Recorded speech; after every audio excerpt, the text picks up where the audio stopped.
Vous avez fait la guerre, la Seconde Guerre mondiale, vous avez été en Indochine, vous avez participé à pas mal de campagnes militaires. Qu'est-ce qui vous a le plus frappé dans toute cette carrière?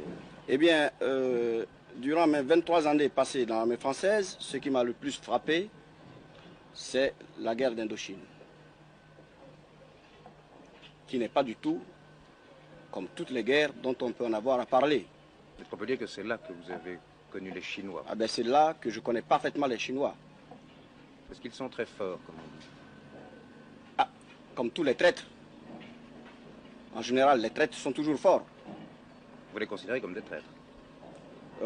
Ça serait trop dire. Je les considère comme des êtres humains, mais qui sont très intelligents, très malins, et avec qui on ne peut jamais offrir sa confiance, placer sa confiance.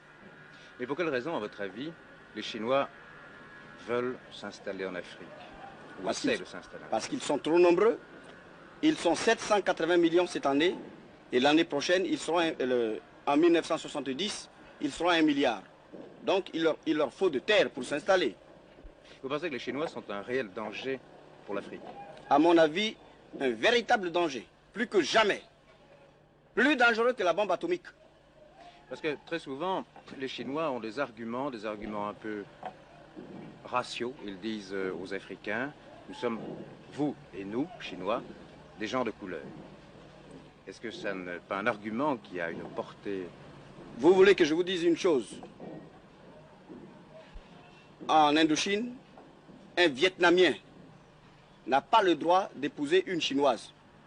Donc déjà, entre eux, ils interdisent que le Vietnamien épouse une Chinoise. Comment l'amitié ne peut se nouer que par là? Comment voulez-vous qu'il y ait une amitié créée entre un Chinois et un Africain, alors que le Chinois, du moins les Vietnamiens, disent que l'Africain c'est le Taïden, c'est comme le chien. Ils traitent les Africains de chiens.